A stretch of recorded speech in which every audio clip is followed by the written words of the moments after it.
The fog rolled in like a thief, swallowing the trail whole before Elias could curse the sky. His boot caught on a root hidden in the mist, sending him sprawling into the mud, heart slamming against ribs as if it knew what was coming next. And then, from the haze, a voice cut through, low, steady, laced with that Pacific Northwest drawl. "Easy there. You all right?" Elias lifted his head, mud streaking his cheek, and locked eyes with the stranger who emerged like a ghost from the white. Tall, broad-shouldered, with a jaw carved from granite and salt and pepper hair cropped close under a wool beanie, the man extended a calloused hand. Mid-30s, maybe, dressed in faded jeans and a navy jacket zipped against the chill, his green eyes held a flicker of concern that felt too real, too immediate. Elias took the hand, feeling the warmth seep through despite the damp, and hauled himself up. "Lost my footing," Elias muttered, wiping his face with the back of his sleeve.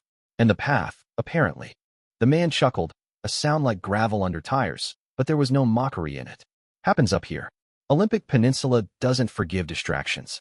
Name's Wyatt. You got a name, or should I just call you Mudman?" "Elias." "Eli."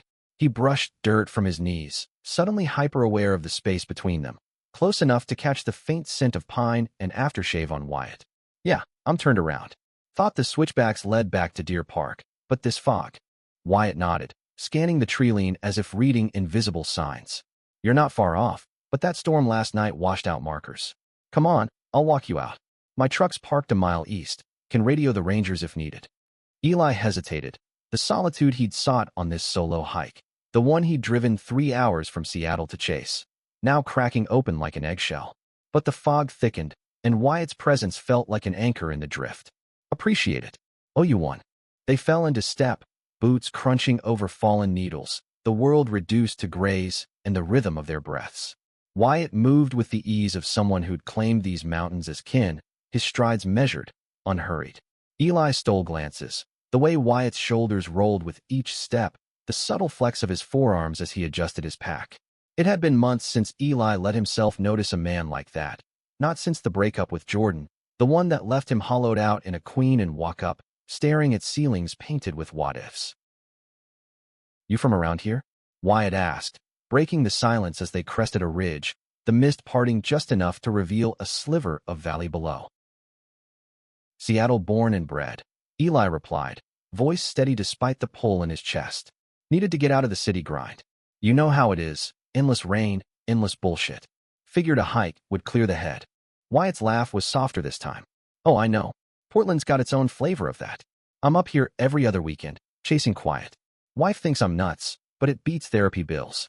The word wife landed like a stone in still water, rippling through Eli's thoughts.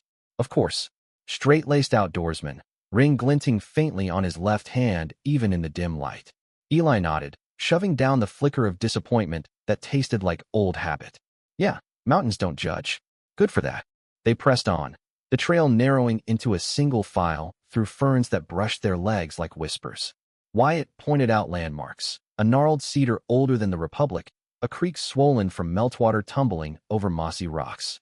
His voice wove stories effortlessly, how he'd summited Rainier twice, once with a college buddy who never made it back from the war, how the Olympics felt like the edge of the world, where secrets could hide in the folds of the land. Eli found himself opening up in fragments, the way you do with strangers who won't stick around. The tech job that paid too well to quit, but sucked the color from his days. The apartment that echoed now, post-Jordan, with takeout boxes piling like accusations. "Guy was my everything," Eli said, kicking a pebble into the underbrush. "Turns out, everything's just a word for temporary." Wyatt paused, turning to face him fully, those green eyes searching without pity. "Temporary's the human condition, Eli. Doesn't make it sting less." He clapped a hand on Eli's shoulder, the touch lingering a beat too long, warm through the flannel. "But you're out here breathing. That's not nothing." The contact sent a jolt through Eli, electric and unwelcome in its clarity. He stepped back, masking it with a grin. "Philosopher hiker. Didn't peg you for that. Life's full of surprises." Wyatt's smile was crooked, revealing a dimple that softened the hard lines of his face, like finding a city boy ass up in the mud. By the time they reached Wyatt's truck, a battered Ford F-150 splashed with mud, parked in a gravel pullout off the service road, the fog had lifted to a hazy veil, sunlight piercing through like hesitant fingers.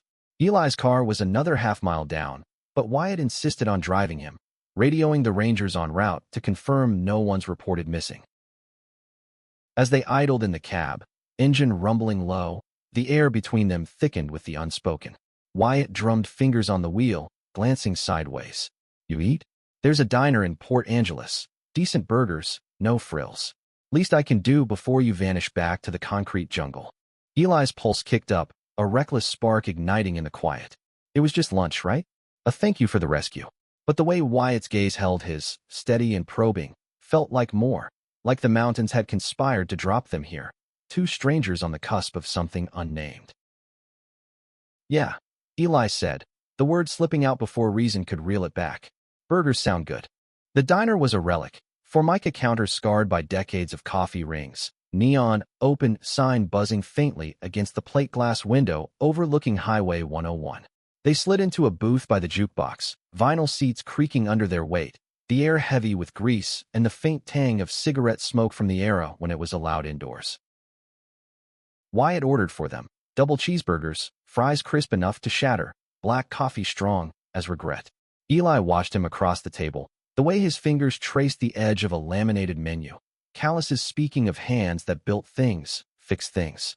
"So, Portland," Eli prompted, stirring sugar into his mug to have something to do with his hands. "What keeps you there?" Wyatt leaned back, stretching legs under the table until his boot nudged Eli's calf. "Accidental, maybe, but neither pulled away. Jobs in construction management. Bridges, mostly. Keeps the lights on. Homes in Selwood. Old craftsman. Yard that never stops growing weeds." His voice dipped on the last word, a shadow crossing his features. 10 years married. Kids 8, soccer nut. It's solid. Mostly. Eli nodded, the mostly hanging like fog between them. He knew that tone, the quiet erosion of routine, the way love calcifies into obligation. Jordan had worn it like a second skin toward the end, before the late nights at the office turned into grinder notifications Eli pretended not to see. "Solid's underrated," he said lightly. "Until it's not." Their food arrived, platters steaming, and conversation shifted to safer ground. The Mariners' dismal season, the best dive bars in Olympia, Wyatt's failed attempt at fly fishing last summer that ended with him tangled in line like a bad metaphor. Eli laughed, genuine and unguarded, the sound surprising him.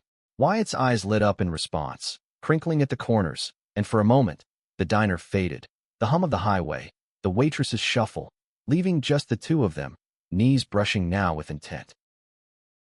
"You got that laugh?" Wyatt said suddenly, fork pausing midway to his mouth. "Like you've been holding it hostage." Eli's cheeks warmed, fork scraping plate. "Haven't had much reason lately. Life's been heavy." Wyatt set his utensils down, leaning forward, elbows on the table. "Tell me about heavy, if you want." The invitation cracked something in Eli, words spilling like rain off eaves. He talked about Jordan, not the polished version from family dinners, but the raw truth. The electric start in a Capitol Hill bar, nights tangled in sheets that smelled of salt and promise. The slow fracture when Jordan's ambition outgrew their bed, replaced by boardroom conquests and whispers of just friends that Eli chased until he was chasing shadows. "Woke up one morning to an empty closet," Eli finished, voice rough. "Half his shit gone, note on the fridge, need space to breathe." Like I was the room he outgrew. Wyatt listened without interruption, his gaze unwavering, the kind of attention that felt like being seen for the first time in years. When Eli trailed off, Wyatt reached across, covering Eli's hand with his own, rough palm against smooth, a bridge of skin that sent heat racing up Eli's arm. "That's not on you," Wyatt said quietly. "That's him being a coward. You deserve someone who stays, Eli, who fights for the air in the room with you." The touch lingered, thumb brushing knuckle in a circle that was anything but platonic. Eli's breath caught, the diner tilting on its axis. Wyatt was married. Ring, kid, craftsman house. But in that booth, with the jukebox crooning an old Springsteen tune about highways and heartbreak, none of it mattered. Eli turned his hand palm up, lacing fingers, and Wyatt didn't pull away. They paid the check in a daze, stepping into the parking lot where the sun hung low, painting the Olympics in gold and bruise purple. Wyatt's truck loomed like a decision point. "My car's back at the trailhead," Eli said, but his feet didn't move. Wyatt fished keys from his pocket, then stopped, turning to face him. The air crackled, charged with the scent of cooling asphalt and pine carried on the breeze. Eli, he murmured, stepping closer, close enough that Eli could count the flecks of gold in those green eyes. Us today, it's not nothing. Before Eli could respond, Wyatt closed the gap, lips brushing his in a kiss that started tentative, exploratory, then deepened with the hunger of men who'd been starving without knowing it. Wyatt's hands framed Eli's face, thumbs tracing jawlines as if memorizing contours, and Eli melted into it, fingers curling into Wyatt's jacket, pulling him nearer. The world narrowed to the press of bodies, the taste of coffee and salt, the low-grown Wyatt let slip that vibrated through Eli's chest. They broke apart, gasping, foreheads pressed together, breaths mingling in the twilight. "Fuck," Eli whispered, the word a prayer and a curse. Wyatt's laugh was ragged. "Yeah, my thoughts exactly." He stepped back, eyes dark with conflict, but his hand lingered on Eli's arm. "I gotta get back. Lila's waiting, game tonight. But, give me your number. Please." Eli rattled off digits, heart pounding as Wyatt punched them into his phone. "This is crazy," Eli said, half to himself. "The best kind." Wyatt pocketed the device, then leaned in for one more kiss, soft, sealing. "Drive safe, city boy. We'll talk." Eli watched the truck's taillights fade down the highway, the mountains swallowing them whole. He slid into his own car, hands trembling on the wheel, the ghost of Wyatt's touch burning like embers. Getting lost hadn't been the half of it. This, whatever this was, felt like finding a fault line, ready to shift everything. The drive back to Seattle blurred into a haze of replayed moments. Wyatt's hand in the mud, the booth's intimacy, that kiss under the fading sun.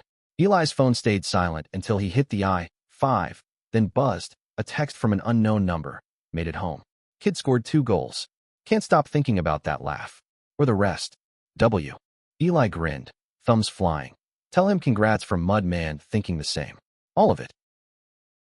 The exchange stretched into the night, Wyatt's messages arriving in fits between halftime cheers and bedtime stories. "She's asleep. God, Eli, that kiss." Followed by "Sorry, gotta go, Lila's asking questions." Eli lay in his empty bed, sheets cool against skin still humming, wondering how a day in the mountains had rewritten his map. By morning, plans coalesced. Wyatt free Saturday, a low-key meetup at Discovery Park, neutral ground, urban trails where Seattle's pulse met wild edges. Eli spent the week in a fever dream, code compiling at work while his mind wandered ridges and green eyes. Jordan's ghost lingered in coffee runs past their old haunt, but for the first time, it felt distant, like fog burning off. Saturday dawned crisp, Puget Sound glittering under a rare blue sky. Eli arrived early, pacing the meadow trails, heart a drumbeat. Wyatt pulled up in the F-150, stepping out in jeans and a gray Henley that hugged his frame, a paper bag swinging from one hand. "Brought provisions," he said, grin boyish. "Sandwiches from that food truck on Division. Figured we could walk, talk." They set off along the bluffs, the city skyline a distant smudge across the water, gulls wheeling overhead. Wyatt unpacked the bag on a weathered bench overlooking the straits, turkey clubs on sourdough, apples crisp as autumn. Eating turned to talking, layers peeling back like onion skins. Wyatt spoke of Lila first, his wife, met in college, art history major with a laugh like wind chimes, now a graphic designer juggling freelance gigs and PDA meetings. "We were fire once," he admitted, tossing a core into the brush. "Burned hot, built a life. But lately, it's ash. She's pulling away, therapy sessions stacked like cordwood. I hike to breathe, to remember who I was before the ring." Eli listened, the confession mirroring his own scars. He shared more about Jordan, the lies that started small, the way Eli ignored the texts, the final blow-up in a Rainier Valley apartment where plates shattered like trust. "I thought love meant enduring," Eli said, voice low as waves crashed below. "Turns out, it means knowing when to walk." Wyatt's hand found his again, deliberate this time, fingers intertwining over the bench slats. "Enduring's noble till it breaks you." He turned Eli's palm up, tracing the lifeline with his thumb. "What if it's not enduring we need? What if it's this?" The kiss that followed was slower, deliberate, bodies aligning on the bench as if magnetized. Wyatt's free hand cupped Eli's neck, pulling him in, tongues meeting in a dance of heat and hesitation. Eli's fingers delved into Wyatt's hair, tugging gently, eliciting a moan that echoed the gull's cries. They broke only when footsteps echoed on the path, a jogger passing with a nod, and dissolved into laughter, breathless and shared. The afternoon unfolded like a secret, trails winding through madrona groves, red bark peeling like inhibitions, a detour to the lighthouse, where they leaned on the railing, shoulders touching, watching fairies slice the sound. Wyatt's stories flowed freer, boyhood summers in Bend, Oregon, fishing the Deschutes with a father gone too soon to cancer, the construction accident that scarred his left forearm, a silvery ladder from wrist to elbow. Eli traced it later, under the canopy of cedars, lips following the line in feather-light kisses that left Wyatt shuddering. "Your trouble," Wyatt murmured, backing Eli against a tree trunk, hands roaming hips with possessive intent. "Good trouble." Eli arched into the touch, nipping Wyatt's earlobe. Says the married man, playing hooky. The words hung, a reminder, but Wyatt silenced them with another kiss, deeper, urgent. They didn't cross the final line. Not here, not yet, but the promise thrummed between them, electric as storm clouds gathering over the peninsula. As dusk painted the sky in lavender, they parted in the parking lot, Wyatt's truck idling like a reluctant heartbeat. "Next weekend," he asked, voice rough. "Cabin rental up near Hurricane Ridge. Just us. No ghosts." Eli nodded, sealing it with a kiss through the open window. "Just us." Driving home, Eli's phone lit up with Lila's name. "No, Wyatt's wife, a ghost in pixels. Where are you? Dinner's cold." Wyatt's reply came swift, "Stuck in traffic. Be home soon. Love you." The words twisted in Eli's gut, a preview of the fault lines ahead. But as Seattle's lights swallowed him, he clung to the memory of Wyatt's mouth, the taste of possibility. Love wasn't ash yet. It was spark, and Eli was done letting it flicker out. The cabin perched on Hurricane Ridge like a forgotten thought, timbers weathered gray against the alpine sweep, windows framing peaks that stabbed the sky. Eli arrived first, dusk bleeding into the lot, unloading his pack with hands that shook from anticipation. The place was rustic, stone fireplace, quilt-draped bed, a kitchenette stocked with Wyatt's promised provisions, craft beers from Deschutes, steaks for the grill, a bottle of Cab from Napa that whispered indulgence. Wyatt rolled in an hour later, headlights cutting the dark, hauling a duffel and a cooler with the grin of a man escaping chains. "Roads were a bitch," he said, pulling Eli into an embrace that bypassed hello, mouths crashing in a kiss born of days apart. Wyatt tasted of mint and highway coffee, hands framing Eli's face as if afraid he'd dissolve. They barely made it inside, shedding jackets on the porch, boots kicked off in the mudroom. Wyatt pressed Eli against the door, kissing down his neck, teeth grazing collarbone through flannel. "Missed this," he breathed, fingers working buttons loose. "Missed you." Eli's response was a gasp, hands tunneling under Wyatt's shirt, mapping the hard planes of chest and abs earned from swinging hammers and hauling rebar. "Show me." Dinner forgotten, they tumbled to the rug before the unlit fire, clothes a trail of urgency. Wyatt's body was a revelation, solid, scarred, alive under Eli's touch, hips grinding in rhythm to whispered names. When Wyatt finally sank into him, slow and reverent, Eli arched, nails digging into shoulders, the world contracting to the slide of skin, the burn of connection. They moved like a storm breaking, Wyatt's groans mingling with Eli's pleas, climax crashing in waves that left them tangled, sweat slick, and spent. After, in the fire's glow, Wyatt had managed to spark it one-handed. They lay wrapped in a throw, Eli's head on Wyatt's chest, listening to the thunder of his heart. "This is real," Wyatt said into the dark, fingers combing Eli's hair. "You and me. Feels like coming home." Eli lifted his head, tracing Wyatt's lips. "Then stay a while." The weekend blurred into idle. Mornings tangled in sheets, coffee brewed on a camp stove, hikes to subalpine meadows where wildflowers nodded in the breeze. Wyatt taught Eli to skip stones across a tarn, laughter echoing off granite. Eli shared playlists from his phone, Bon Iver for the quiet trails, the National for dusk drives. They talked dreams deferred, Wyatt's abandoned sketchbook from art school days, Eli's half-formed novel about a drifter finding grace in strangers. But cracks spiderwebbed in. Sunday morning, over eggs scrambled with foraged mushrooms, Wyatt's phone buzzed incessantly. "Lila again, we need to talk. When are you back?" He silenced it, but the shadow lingered. She's not wrong, Wyatt admitted, staring into his mug. We've been circling the drain. Therapy's a joke, her blaming my absences, me biting my tongue on the silences at home. He set the mug down, eyes meeting Eli's. But this, it's the first time in years I've felt alive. Eli's throat tightened, fork-scraping plate. Alive's a start. But what about the ring? The kid? Wyatt's jaw clenched, the scar on his arm whitening with tension. Declan's my world. I'd never hurt him. But Lila and me. It's not fair to any of us, dragging it out. He reached for Eli's hand, grip fierce. I want to fix it. For me. For this.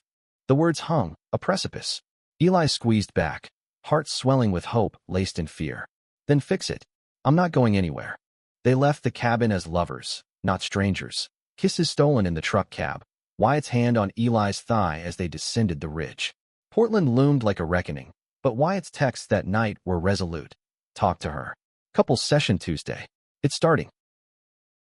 Eli's replies were anchors. Proud of you. Call after. The weeks that followed were a tightrope. Wyatt dove into counseling, updates filtering through late-night calls, breakthroughs in the office, tears at home, Declan's oblivious joy at a father more present. Eli buried himself in work, revisions to his manuscript fueled by the fire Wyatt had lit, their weekends stolen in neutral zones, Vashon Island ferries, Leavenworth's Bavarian streets, bodies reuniting in motel rooms where vows were remade in sweat and sighs. But doubt crept in autumn's chill. One rainy Thursday, Wyatt canceled, a family thing, voice strained over the line. Eli paced his apartment, rain lashing windows, the silence amplifying ghosts. Jordan's echo, space to breathe. Was this the same script? Friday brought truth in pixels, a text from Wyatt, she's pregnant. Didn't see it coming. Need time. Eli's world tilted, phone slipping from numb fingers. Pregnant. The word a wall, brick by brick. He drove to Portland uninvited, tires sluicing through downpours, arriving at the Selwood Craftsman as twilight bruised the sky. Wyatt answered the door, face ashen, flannel untucked over jeans. Eli. Shit, how? Doesn't matter. Eli stepped inside, the house a shrine to domesticity. Kids' drawings pinned to fridge, wedding photo on the mantle. Wyatt beaming beside Lila, young and unscarred. Pregnant. That's. Congratulations. Wyatt closed the door, leaning against it, eyes haunted. It's complicated. She found out last week. We've been trying to patch things, for Declan. The session. It stirred shit up. He ran hands through hair, voice cracking. I love her, Eli. In that bone-deep way. But you're the spark I forgot existed. Eli's chest caved, anger surging hot. Spark? That's what I am. While you play house and knock her up. He paced the living room, boots tracking ring. I thought we were building something. Real. Not your side quest. Wyatt grabbed his arm, spinning him close. It's not like that. God, Eli, you're everything. But this life, it's mine. Messy, broken, but mine. Tears tracked his cheeks, mirroring Eli's own. I can't append it. Not now. The betrayal landed like a gut punch, Eli wrenching free. Then let me go? Properly. He stormed out, rain swallowing his sobs, the doors slam, echoing finality. Portland faded in the rear view, Seattle's lights a cold welcome. Eli ghosted into isolation. Hikes alone, manuscript gathering dust, nights drowned in whiskey that tasted of regret. Wyatt's texts pleaded, please, talk to me. Eli deleted them unread, the scar on his heart reopening wider. Winter gripped the sound, snow dusting the Olympics like forgotten promises. Eli avoided the trails, buried in freelance gigs, until a client retreat forced him north, to Bend, of all places, Wyatt's childhood haunt.